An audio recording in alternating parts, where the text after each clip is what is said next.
Hi, this is Jim Starkweather, the publisher of KitMaker Network, and welcome to another episode of Turning the Page.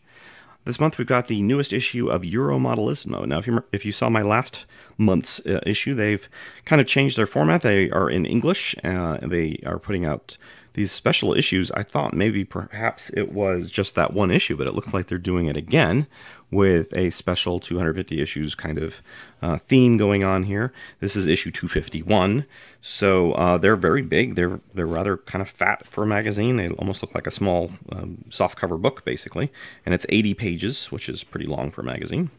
Let's go ahead and cover this one, though. Looks like in terms of content, they've got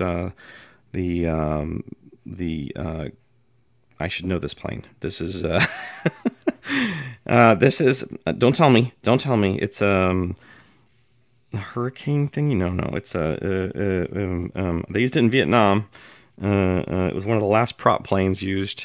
It used to strafe me in Battlefield Vietnam. Anyways, we'll figure it out. It's like is it a Thunderbolt kind of a variant? All right. You can see how good, how much of an aircraft expert I am. But also included, and let's go to the table of contents page. This will be more suited here. All right. So history of the hobby in Spain.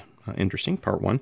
After the Blitzkrieg, Poland, 1939, a 1/35th scale diorama. Looks like Egyptian M109, 2011, in 1/35th scale. Sky Raider, yes, I knew that's what it was. It was back there in my head. I just could not access the memory engrams. Douglas A1H Sky Raider in 1/48th scale. Wow, that's 1/48th scale. That looks pretty impressive for 1/48th scale. Thought that was 1/32nd for sure. Albatross DV 1/32nd scale, and General Armistead 54 millimeter. Now, General Armistead, fought in the Gettysburg battle, as well as probably some previous battles. But he was featured in the movie Gettysburg, so that's why I remember him. But yeah, I believe he died in the charge on the Cemetery Hill. Yep. So, see, I do know some stuff. All right, a history of modelism. Modelism in Spain. Okay, well, some of the translation stuff is probably. I mean, they did actually. I think they did. History of the hobby in Spain. Interesting account told by Rodrigo Hernandez. All right, so, but yeah, I'm sure that's an interesting story about how modeling goes back to early stuff. At least the 60s anyways, the dark ages of modeling, the 1960s. Monogram tanks that we're all familiar with there, with at least I used to see in stores. I can still kind of remember going into stores and seeing those. I mean, I know you can still find them kind of today with some of those covers, at like shows and stuff. But all right, let's continue on, shall we? This is the After the Blitzkrieg, which is one by Carlos Diego Valcrezo? I don't know how to pronounce that last name. I have not run across that one. Obviously, a lot of custom scratch building and other such things going on with this one, so it looks very interesting. And a small tankette, which has an interior and all sorts of cool stuff. So, you can see how long these articles are. I mean, this is still going? Yes, still going. Still going. Still going. So that went to page... Yeah. That went to page 27 from page 8. So that's 20 pages for an article. That's pretty substantial. And then we have the Egyptian Egyptian M109.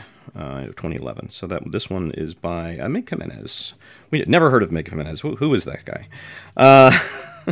So obviously, again, some nice articles there with lots of photos. And here's the Sky Raider. This one's by Juan Villegas. And again, yeah, it's a very beautiful plane. I always note it when I go to shows. It's got that kind of cross between the Jet Age and the modern age kind of look to it, especially in terms of bristling with weaponry and so forth. But this one goes into a lot of step-by-step on various, aspects of it. Albatross DV. Looks like a beautiful model there by Chima Martinez. And this one is a Wingnut Wings kit, which is really pretty. That's, wow. Very pretty stuff. I don't think I've ever even built, well, unless you count a Snoopy biplane back in the 70s, I don't think I've ever even built a biplane like this. Look at that engine. Oh my God. This is 1/32 scale. It's got to be. That is just amazing. That is a lot of dungeon detail. All right, so that's the last one though, is it? So you can see, really, and then they have the Armistead figure there at the end, which is by Luis Gomez Platon.